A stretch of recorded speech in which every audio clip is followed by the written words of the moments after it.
स्वागत है आप सभी का हमारी इस नई गहन चर्चा में। आज हम इतिहास के उन स्रोतों को खंगालने वाले हैं जो हमें बताते हैं कि हम आज जहां हैं वहां तक पहुंचे कैसे। तो इस विषय की शुरुआत हो चुकी है, इसलिए कृपया इस वीडियो को लाइक ज़रूर करें। हाँ, बिल्कुल। मतलब ये जो सफ़र है ना, ये बहुत ही दिलचस्प होने वाला है। हम प्राचीन सभ्यताओं से लेकर बड़े धार्मिक आंदोलनों तक सब कुछ उसी क्रम में कवर करेंगे, जिस क्रम में वो लिखे गए हैं। ठीक है, तो सबसे पहले इतिहास को जानने के जो स्रोत हैं उनकी बात करते हैं। सामग्री की शुरुआत में ऐतिहासिक काल की परिभाषा दी गई है। जी। देखिए, हर पुराने समय को ऐतिहासिक काल नहीं कहते। मतलब ये सिर्फ वो समय है जिसके बारे में हमारे पास लिखित और मुद्रित सामग्री है। और सबसे जरूरी बात कि उसे पढ़ा भी जा सके, है ना? एकदम सही। अगर पढ़ नहीं पाए तो वो इस काल में नहीं आएगा। फिर इसके बाद मुद्राओं यानी सिक्कों का जिक्र है। ओह, अच्छा, इसमें और क्या बताया गया है? मतलब सिक्कों से हमें उस समय के शासक का नाम और उसका समय पता चलता है। कला का अंदाजा उनके आकार से लगता है और उनकी आर्थिक स्थिति का पता इस बात से चलता है कि सिक्का किस धातु का है। जैसे आज के सिक्के या नोट हमारी अर्थव्यवस्था बताते हैं, बिल्कुल वैसा ही। बिल्कुल वैसा ही। इसके अलावा कुछ और स्रोत हैं, जैसे ताड़पत्र। ताड़पत्र मतलब जो ताड़ के वृक्ष के चौड़े पत्ते होते हैं। जी। और भोजपत्र जो एक खास वृक्ष की छाल होती है। इसके अलावा ताम्रपत्र यानी तांबे के टुकड़े। और पत्थर पर भी बहुत कुछ लिखा जाता था, जैसे स्तंभ लेख जो पत्थर के खंभों पर होते हैं और शिलालेख जो बड़ी चट्टानों पर उकेरे जाते हैं। बिल्कुल, ये सब जानकारी के बहुत मुख्य स्रोत बताए गए हैं। अब आगे किसके बारे में बात की गई है? इसके बाद साहित्यिक स्रोतों और उनके लेखकों की सूची आती है। धार्मिक साहित्य में सबसे पहले वेद हैं, जो हमें आर्यों के संबंध में बताते हैं। और रामायण और महाभारत भी तो है। हाँ, वाल्मीकि जी की रामायण और वेद व्यास जी द्वारा रचित महाभारत ये उस समय के समाज के बारे में बहुत कुछ बताते हैं। तो जैन और बौद्ध साहित्य का भी जिक्र होगा इसमें। जी, जैन और बौद्ध साहित्य और साथ ही जातक कथाएं, इनसे हमें तत्कालीन राजनैतिक, सामाजिक और धार्मिक स्थिति का पता चलता है। ठीक है, और धर्म से अलग जो किताबें हैं उन्हें धर्मेत्तर साहित्य कहा गया है। इसमें सबसे ऊपर चाणक्य का अर्थशास्त्र है। ओ, चाणक्य का अर्थशास्त्र तो पूरे समाज की स्थिति खोलकर रख देता है। बिल्कुल। और कल्हण की किताब है राजतरंगिनी। ये खास तौर पर कश्मीर के इतिहास के बारे में बताती है। विदेशी यात्रियों के वृत्तांत भी तो होते हैं ना? हाँ, जैसे मेगास्थनीज की इंडिका, ये चंद्रगुप्त मौर्य के समाज की स्पष्ट झलक देती है। चीनी यात्री फायान का वृत्तांत गुप्त काल के बारे में है। और हवेनसांग का? उनका वृत्तांत हर्ष के शासनकाल का विवरण देता है।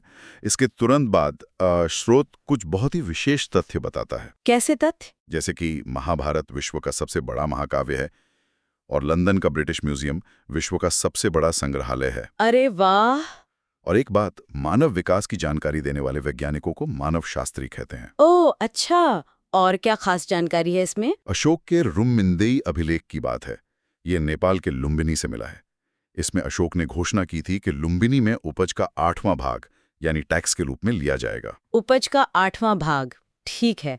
अब आगे किसके बारे में बात की गई है? अब स्रोत पाषाणकालीन संस्कृति पर जाता है। इसे 3 भागों में बांटा गया है। सबसे पहला पूरा पाषाण काल होगा। हाँ, इसमें मानव पत्थर के बिल्कुल बेडौल और भौड़ी आकृति वाले औजारों से शिकार करता था। उसका मुख्य भोजन मांस, कंदमूल और फल थे। फिर बाद में तो वो गुफाओं में रहने लगा था ना? जी, और मृतकों को कब्र में दफनाना भी शुरू किया। इसके आखिरी दौर में उसने हड्डी के औजार बनाए और गुफाओं में शिकार के दृश्य वाले चित्र भी बनाने सीखे। मतलब कला की शुरुआत हो गई थी। बिल्कुल। और सबसे बड़ी बात, एक पत्थर से दूसरे पत्थर के टकराने से निकली चिंगारी से उन्हें आग का ज्ञान हुआ। औ उससे वो सूखी पत्तियां और लकड़ियां जलाने लगे। सही कहा। फिर इसके बाद मध्य पाषाण काल आता है। यहाँ आकर औजार आकार में छोटे हो गए। ऐसा क्यों हुआ? क्योंकि जलवायु गर्म हुई, बर्फ पिघली तो पृथ्वी की उर्वरक शक्ति बढ़ गई और घास के मैदान विकसित हुए। अच्छा, तो घास खाने वाले जानवर पैदा हुए होंगे? हाँ, जैसे हिरण, खरगोश, भेड़, बकरी।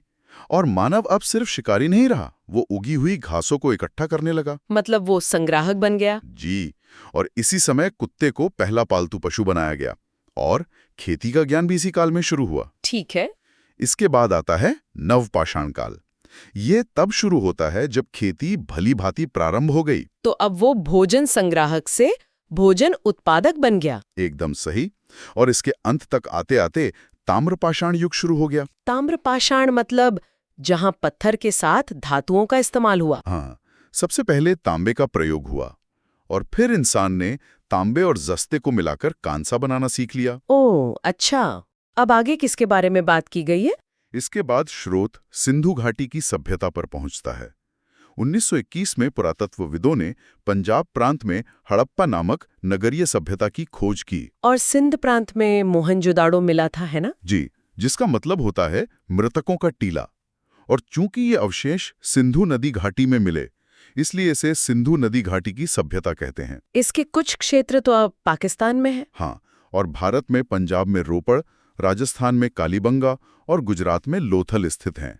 ये एक कांस्य युगीन सभ्यता थी। और विश्व की प्राचीनतम और भारत की पहली नगरीय सभ्यता भी। बिल्कुल। और सबसे हैरान करने वाली बात, सबसे पहले कपास पैदा करने और सूती कपड़े पहनने का श्रेय इन्हीं को जाता है। अरे वाह! और एक बहुत रोचक अंतर बताया गया है। सभी भारतीय लिपियां बाएं से दाएं लिखी जाती हैं, लेकिन हड़प्पा की लिपि दाएं से बाएं लिखी जाती थी। दाएं से बाएं, ये तो बहुत अलग है। जी, और लोथल में जो बंदरगाह मिला है उससे पता चलता है कि नदी या समुद्र व्यापार भी होता था। ठीक है, अब आगे किसके बारे में बात की गई है? अब स्रोत वैदिक काल की ओर बढ़ता है। 1500 ईसा पूर्व से 600 ईसा पूर्व तक का समय वैदिक काल है। आर्यों का समय ना? हाँ, आर्य कारा सागर और कैस्पियन सागर के पास से आए थे। वे स्थानीय किसानों को पणी कहते थे और उनसे लड़ते थे। और उन्हें दस्यु भी कहते थे, सही? जी। समाज की संरचना की बात करें तो परिवार मिलकर गोत्र बनाते थे, गोत्र मिलकर विश और विश मिलकर जन बनाते थे, जैसे पुरुजन। और समस्या सुलझाने के लिए क्या होता था? उसके लिए एक सभा होती थी और आम लोगों को विश कहा जाता था। ओह अच्छा, इसमें और क्या बताया गया है? यज्ञ और वेद के बारे में बताया गया है। ब्राह्मण संस्कृत के मंत्रों का पाठ करते हुए आग में घी डालते थे। इन मंत्रों को ऋचा कहते थे। ये मंत्र ऋग्वेद में है ना? हाँ, और वेदों को बहुत समय तक केवल बोलकर याद रखा गया। कुल 4 वेद हैं। ऋग्वेद, जिसमें प्रसिद्ध गायत्री मंत्र है, यजुर्वेद, सामवेद और अथर्ववेद। ठीक है। वर्ण व्यवस्था के बारे में क्या कहा गया है? शुरुआत में व्यवसाय के आधार पर 3 वर्ग थे, राजा, पुरोहित और अन्य। जो यज्ञ कराते वे ब्राह्मण, जो युद्ध करते वो क्षत्रिय और जो व्यापार करते वे वैश्य बने। तो शूद्र वर्ग बाद में आया? जी, बाद में युद्ध में हारे लोगों को शूद्र के रूप में चौथे वर्ण में शामिल किया गया और फिर ये व्यवस्था कठोर हो गई। कृषि में क्या बदलाव आए? आर्य पहले सिर्फ जौ उगाते थे। बाद में वे नदियों के किनारे गेहूं, धान, दाल और तिलहन भी उगाने लगे। इसी काल में रामायण और महाभारत की रचना हुई थी ना? हाँ, वाल्मीकि ने संस्कृत में रामायण और वेदव्यास ने महाभारत की रचना की।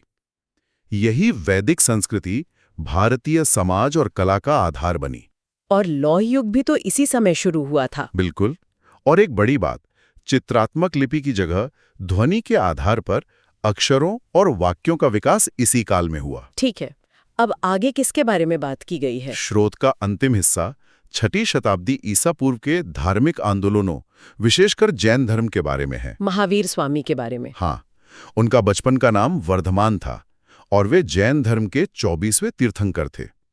उनका जन्म 540 ईसा पूर्व में बिहार के वैशाली में एक राज परिवार में हुआ था। राज परिवार में जन्म लिया, फिर 30 वर्ष की उम्र में घर छोड़ दिया। जी, उन्होंने कठिन तपस्या की और इंद्रियों पर विजय प्राप्त कर ली। इसी कारण उन्हें महावीर और जिन कहा गया। जिन का मतलब है विजेता। जैन धर्म के त्रिरत्न क्या हैं? 3 चीजें हैं, सही बातों में विश्वास, उन्हें ठीक से समझना और उचित कर्म। इसके अलावा 5 महाव्रत भी हैं। वो कौन से हैं? जीवों को ना मारना, सच बोलना, चोरी ना करना, अनुचित धन न जुटाना और इंद्रियों को वश में रखना। ये तो आज भी बहुत प्रासंगिक है। बिल्कुल। और सामग्री के अंत में बताया गया है कि महावीर के निर्वाण के लगभग 200 साल बाद जैन अनुयायी 2 संप्रदायों में बंट गए। श्वेतांबर और दिगंबर। हाँ, श्वेतांबर जो सफेद कपड़े पहनते थे और दिगंबर जो निर्वस्त्र रहते थे। तो स्रोत सामग्री में गौतम बुद्ध के दर्शन से लेकर शक्तिशाली मौर्य साम्राज्य और फिर कुषाण काल तक की पूरी ऐतिहासिक जानकारी दर्ज है। ठीक है। हमारा मुख्य उद्देश्य इस पूरी सामग्री को उसी क्रम में समझना है जिस क्रम में ये दी गई है, मतलब एकदम क्रमबद्ध तरीके से। आगे बढ़ने से पहले कृपया इस वीडियो को लाइक करें। ओके। तो शुरुआत करते हैं पहले विषय से। अब आगे किसके बारे में बात की गई है? स्रोत के अनुसार अगर हम देखें तो सबसे पहले गौतम बुद्ध के जीवन का विवरण दिया गया है, जिन्हें हम महात्मा बुद्ध भी कहते हैं। ओह अच्छा।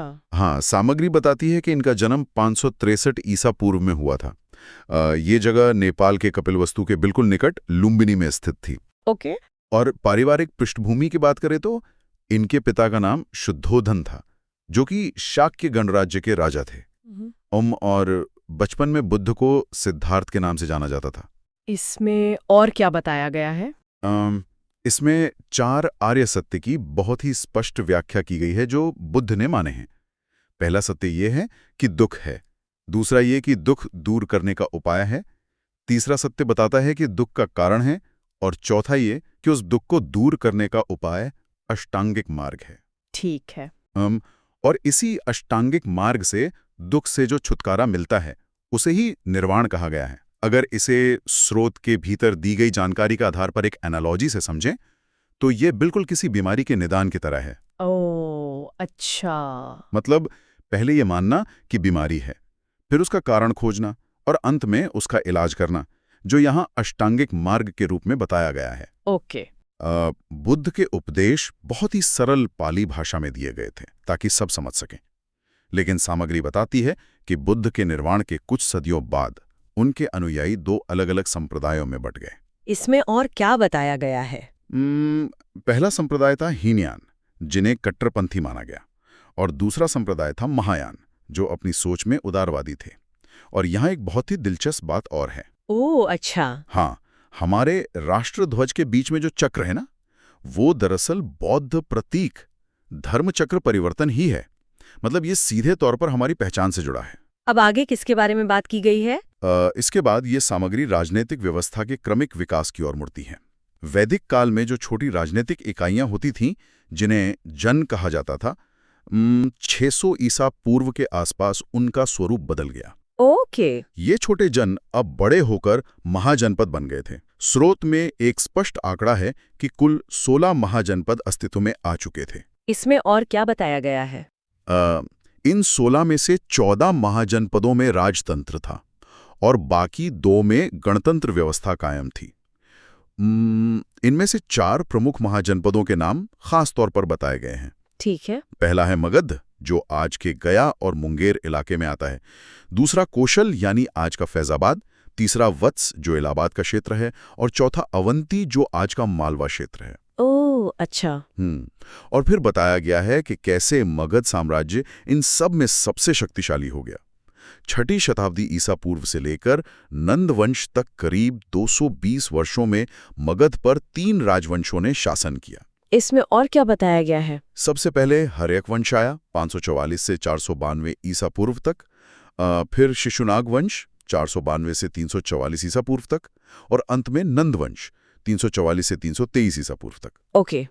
नंद वंश का अंतिम शासक घनानंद था।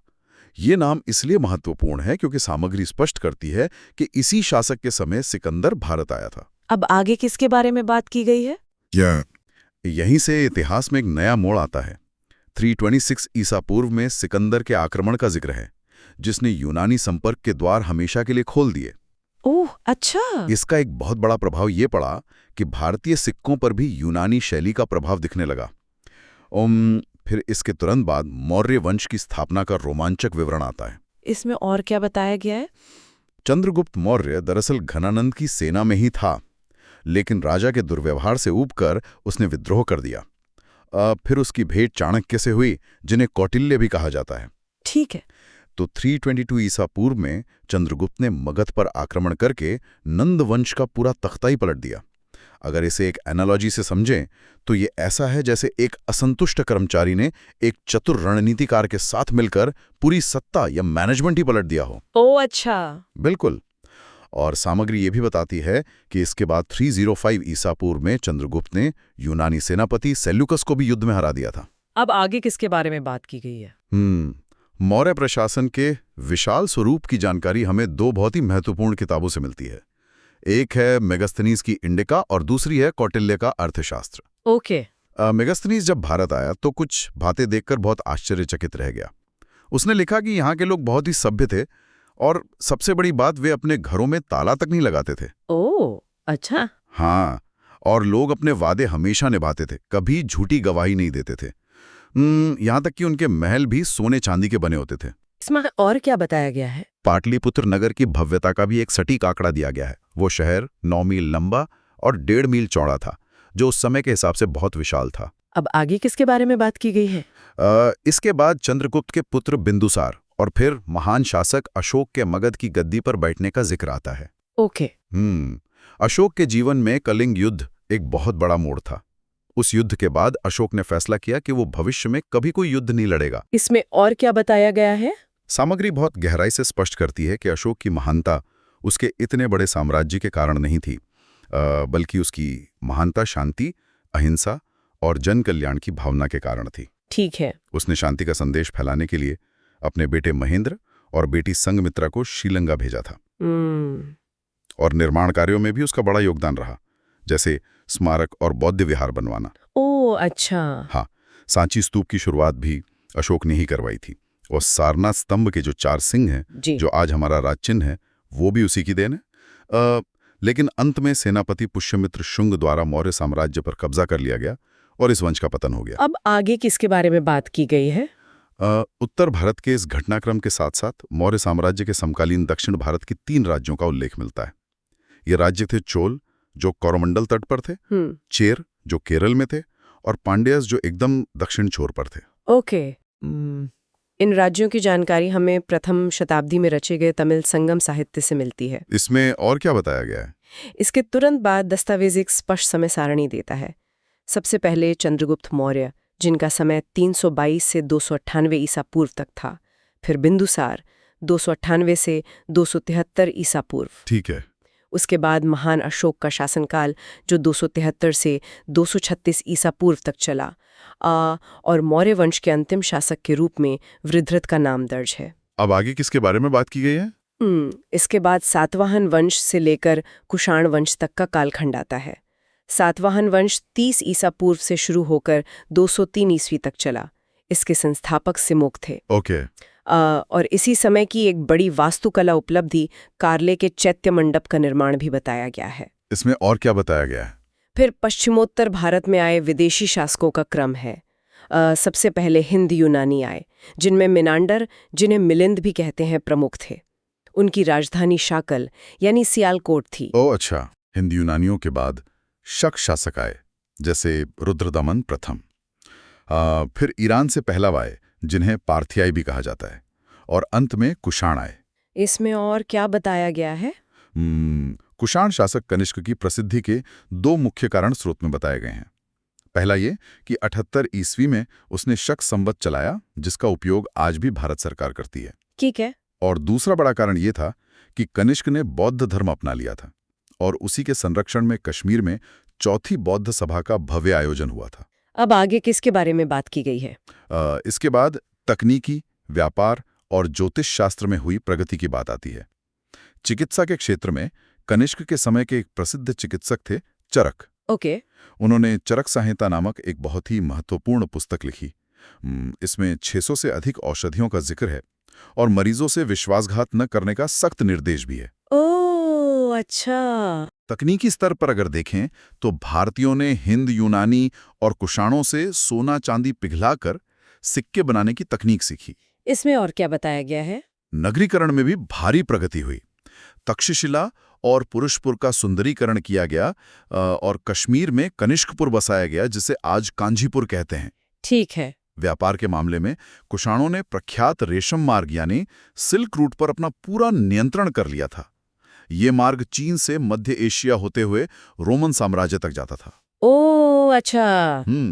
इस नियंत्रण से भारतीय व्यापार में भारी वृद्धि हुई, और सिर्फ व्यापार ही नहीं, हिंद यूनानियों से खगोल और ज्योतिष शास्त्र में भी काफी प्रगति हुई। मतलब आज जो हम सप्ताह के दिनों का नामकरण ग्रहों के आधार पर करते हैं, जैसे रवि, सोम, ये सब हमने यूनानियों से ही सीखा था। अब आगे किसके बारे में बात की गई है? इस सामग्री के अंतिम हिस्से में मूर्तिकला और राज्य व्यवस्था का जिक्र है। कुषाण काल की कला के दो बड़े केंद्र स्थापित हो चुके थे। एक मथुरा, जहां लाल बलुआ पत्थर का इस्तेमाल होता था। ओके। और दूसरा था गांधार, जहां स्लेटी पत्थर का उपयोग किया जाता था। और यहाँ यह भी बताया गया है कि चीन ने बौद्ध चित्रकला भारत से ही सीखी थी। इसमें और क्या बताया गया है? राज्य व्यवस्था में एक बहुत बड़ा वैचारिक बदलाव शकों और कुषाणों से आया। वो था राजा में देवत्व की भावना का आना। और ये जो महाराजाधिराज कहलाने की अवधारणा है, ये पूरी तरह से कुषाणों की ही देन है। ओह, अच्छा। और हम मुख्य रूप से 320 ईस्वी के आसपास स्थापित हुए गुप्त काल पर चर्चा करेंगे, और इस काल को भारतीय इतिहास का स्वर्ण युग भी कहा जाता है। तो इस चर्चा में गहराई से उतरने से पहले एक अनिवार्य निर्देश है, कृपया इस वीडियो को लाइक करें। ओके। तो अगर हम इस स्रोत के अनुसार कालानुक्रमिक रूप से आगे बढ़ें, तो इसमें बताया गया है कि गुप्त वंश का जो पहला राजा था, उसका नाम श्रीगुप्त था। और श्रीगुप्त के शासन के बाद घटोत्कच गद्दी पर बैठा। लेकिन इसके बाद एक बहुत ही महत्वपूर्ण शासक का जिक्र आता है, जो था चंद्रगुप्त प्रथम। ओह, अच्छा। हाँ, और चंद्रगुप्त प्रथम ने एक बहुत ही बड़ी उपाधि धारण की थी, जिसे महाराजाधिराज कहा जाता था। इसके बाद स्रोत हमें चंद्रगुप्त के पुत्र समुद्रगुप्त के बारे में बताता है। यहाँ एक बहुत ही दिलचस्प बात लिखी है कि समुद्रगुप्त के दरबार में एक कवि थे, जिनका नाम हरिशेन था। ठीक है। इन दरबारी कवि हरिशेन ने इलाहाबाद में स्थित अशोक के स्तंभ पर समुद्रगुप्त की उपलब्धियों का एक अभिलेख लिखवाया था। और स्रोत स्पष्ट रूप से यह बताता है कि समुद्रगुप्त अपने पूरे जीवन में कभी कोई युद्ध नहीं हारा था। चूंकि वो कभी नहीं हारा, इसलिए उसे भारत का नेपोलियन भी कहा जाता है। इसमें और क्या बताया गया है? इसमें यह भी बताया गया है कि अपनी अजेय शक्ति को दिखाने के लिए समुद्रगुप्त ने अश्वमेध यज्ञ किया था। और सिर्फ यज्ञ ही नहीं किया, बल्कि उसने ऐसे सोने के सिक्के भी बनवाए जिन पर अश्वमेध के घोड़े अंकित थे। इसके बाद चंद्रगुप्त द्वितीय का समय आया, जिन्हें विक्रमादित्य भी कहा जाता है। ओके। चंद्रगुप्त द्वितीय के बाद कुमारगुप्त और फिर स्कंदगुप्त ने शासन किया। लेकिन 6वीं शताब्दी के आरंभ में इस महान गुप्त वंश का अंत हो गया। स्रोत इसका कारण भी बताता है। मध्य एशिया से आई हुई एक बहुत ही क्रूर और बर्बर जाति थी, जिसे हूण कहा जाता था। ओह, अच्छा। बिल्कुल, इन्हीं हूणों के आक्रमण और कुछ अन्य कारणों से इस साम्राज्य का पतन हो गया। अब इसके बाद स्रोत में उस समय के समाज, साहित्य और विज्ञान के बारे में काफी विस्तार से बताया गया है। गुप्त काल में साहित्य के क्षेत्र में बहुत ज्यादा प्रगति हुई थी। अब आगे किसके बारे में बात की गई है? तो साहित्य के बारे में बताया गया है कि चंद्रगुप्त विक्रमादित्य के दरबार में 9 रत्न थे, और इन 9 रत्नों में महान कवि कालिदास भी शामिल थे। इसी समय के आसपास फाहियान नाम का एक विदेशी यात्री भी भारत आया था। ओके। प्याज और शराब का सेवन बिल्कुल नहीं करते थे, मतलब वे इन चीजों से पूरी तरह दूर रहते थे। साथ ही वे बहुत ही अहिंसक और सत्यवादी स्वभाव के थे। ठीक है। अब अगर साहित्य की रचनाओं की बात करें, तो कालिदास की महान रचनाएं जैसे अभिज्ञान शाकुंतलम, रघुवंशम और कुमार संभवम इसी काल की देन है। इसके अलावा शूद्र की रचना मृच्छकटिकम और विशाखदत्त की मुद्रा राक्षस का भी जिक्र स्रोत में किया गया है। इसमें और क्या बताया गया है? स्रोत एक और बहुत प्रसिद्ध रचना का उल्लेख करता है, पंचतंत्र।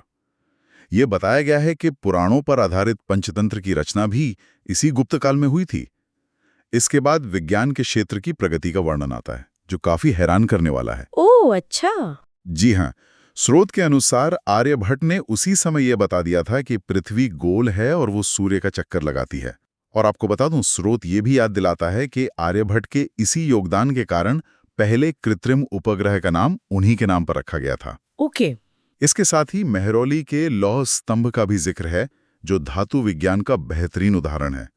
फिर वराहमिहिर का उल्लेख आता है। वराहमिहिर के बारे में स्रोत कहता है कि उन्होंने गुरुत्वाकर्षण की अवधारणा सबसे पहले दी थी। मतलब उन्होंने ये बताया था कि कोई शक्ति है जो चीजों को जमीन से चिपकाए रखती है। अब आगे किसके बारे में बात की गई है? विज्ञान की इस प्रगति के बाद स्रोत हमें कुछ सांस्कृतिक आयोजनों की याद दिलाता है।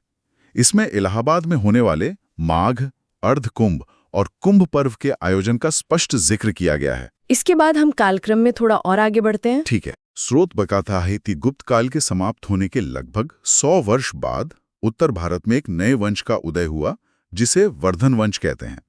इस वर्धन वंश की राजधानी थानेश्वर थी। इस वंश के जो प्रथम राजा थे, उनका नाम प्रभाकर वर्धन था। ओ अच्छा। और प्रभाकर वर्धन ने एक बहुत बड़ा काम किया। उन्होंने उन हूणों को बाहर खदेड़ दिया जिन्होंने कभी गुप्त साम्राज्य पर हमला किया था। इसके बाद हर्षवर्धन का जिक्र आता है, जो 606 ईस्वी में गद्दी पर बैठे थे। बाद में हर्ष ने कन्नौज को अपनी राजधानी बना लिया था। इसमें और क्या बताया गया है? स्रोत बताता है कि हर्ष सिर्फ राजा नहीं थे, बल्कि वे खुद एक विद्वान थे। उन्होंने संस्कृत भाषा में नागानंद, रत्नावली और प्रियदर्शिका नामक रचनाएं लिखी, और उनके जो दरबारी कवि थे उनका नाम बाणभट्ट था, जिन्होंने हर्षचरित लिखी थी। ओके। इसी दौरान एक और महत्वपूर्ण घटना हुई। चीनी यात्री हवेनसांग भारत आया, और स्रोत के अनुसार वो लगातार 15 वर्षों तक भारत में ही रहा। हर्ष के बारे में एक और बात बताई गई है कि उनका बौद्ध धर्म से बहुत लगाव था। ठीक है। अपने इसी लगाव के कारण हर्ष ने कन्नौज में एक विशाल धर्म सभा बुलाई थी, और फिर अंततः 647 ईस्वी में उनकी मृत्यु हो गई। अब यहां से स्रोत हमें 7वीं से 11वीं शताब्दी के बीच के उत्तर भारत की तरफ ले जाता है। अब आगे किसके बारे में बात की गई है? उत्तर भारत में सबसे पहले चंदेल राजाओं का जिक्र आता है। स्रोत के अनुसार चंदेल राजाओं ने खजुराहो में कंदरिया महादेव का मंदिर बनवाया था। ये मंदिर पीले बलुआ पत्थर से निर्मित है, और दिलचस्प बात यह है कि वहां आज भी सांस्कृतिक कार्यक्रम होते हैं। ओह अच्छा। इसके बाद गंग वंश के राजा नरसिम्हा प्रथम का नाम आता है। उन्होंने कोराण का प्रसिद्ध सूर्य मंदिर बनवाया था।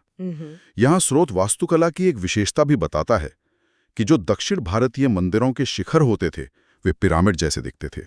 ठीक है। फिर पूर्वी भारत की बात आती है, जहां बंगाल के पाल वंश का वर्णन है। पाल वंश के संस्थापक गोपाल थे, और अन्य शासकों में देवपाल और धर्मपाल का नाम स्रोत में दिया गया है। पाल वंश के बाद वहां सेन वंश की स्थापना हुई। ओके। सेन वंश के संस्थापक सामंत सेन थे, और उनके बाद बल्लाल सेन तथा लक्ष्मण सेन ने शासन किया। सेन काल के बारे में एक बहुत ही खास बात बताई गई है कि इसी काल में जयदेव ने अपनी प्रसिद्ध रचना गीत गोविंद लिखी थी। अब आगे किसके बारे में बात की गई है? अब हमारा ये स्रोत पूरी तरह से दक्षिण भारत के राज्यों और वहां के प्रमुख मंदिरों का सटीक विवरण देता है। शुरुआत चालुक्यों से होती है, जिन्होंने वातापी का विरूपाक्ष मंदिर बनवाया था। ठीक है। इसके बाद पल्लवों का जिक्र है, जिन्होंने महाबलीपुरम में एक ही पत्थर को काटकर अपना रथ मंदिर बनवाया था। फिर राष्ट्रकूट वंश के कृष्ण प्रथम का नाम आता है, जिन्होंने एलोरा का अद्भुत कैलाश मंदिर बनवाया था। ओह अच्छा। और मंदिरों की इसी कड़ी में चोल राजाओं का भी वर्णन है। चोल राजाओं ने तंजौर में बृहदेश्वर मंदिर बनवाया था। स्रोत बताता है कि ये मंदिर 14 मंजिलों वाला है, और इसके अंदर धातु की एक नटराज मूर्ति स्थापित है। इसमें और क्या बताया गया है? इसके बाद स्रोत दक्षिण भारत के प्रशासन और संस्कृति पर प्रकाश डालता है। पल्लवों की जो राजधानी थी कांचीपुरम, वह तमिल और संस्कृत दोनों भाषाओं का एक बहुत बड़ा केंद्र थी, और कवि दंडी वहीं रहा करते थे। ओके। वहीं चोलों के समय की बात करें तो कंबन नाम के कवि ने रामायणम की रचना की थी। चोलों की शासन प्रणाली भी बहुत व्यवस्थित थी। स्रोत के अनुसार चोल प्रशासन में पूरे साम्राज्य को राष्ट्रम कहा जाता था। ठीक है। और इस राष्ट्रम के अंदर जो प्रांत होते थे उन्हें मंडलम कहते थे।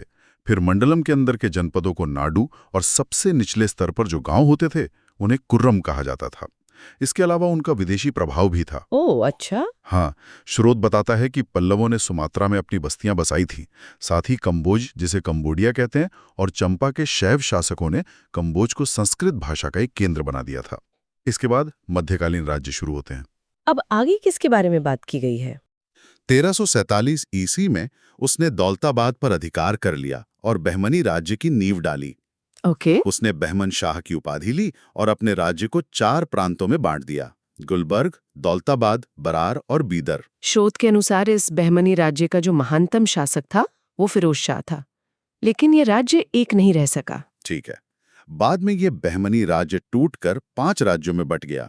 वो 5 राज्य थे: अहमदनगर, गोलकुंडा, बीजापुर, बरार और बीदर।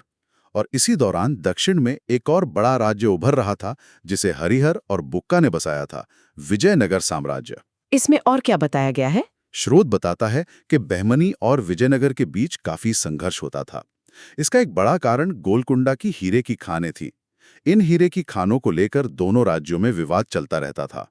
इसके अलावा फिरोज शाह का एक और योगदान है। ओह अच्छा। फिरोज शाह ने खगोल शास्त्र को काफी बढ़ावा दिया और दौलताबाद में एक वेधशाला भी बनवाई। वहीं विजयनगर की तरफ देखें तो वहाँ विदेशी यात्री आ रहे थे। अब्दुल रज़्ज़ाक जो एक ईरानी यात्री था, वो विजयनगर आया था। ओके। और एक इतालवी यात्री जिसका नाम डोमिंगो पायस था, वो कृष्णदेव राय के दरबार में रहा था। अब हम इस स्रोत की बिल्कुल अंतिम पंक्ति पर आते हैं, जो युद्ध के तरीके में एक बहुत बड़े बदलाव का जिक्र करती है। ठीक है। स्रोत स्पष्ट रूप से बताता है कि बहमनी और विजयनगर के बीच जो युद्ध हुआ था, उसी युद्ध में पहली बार तोपखाने का प्रयोग किया गया था। ठीक है।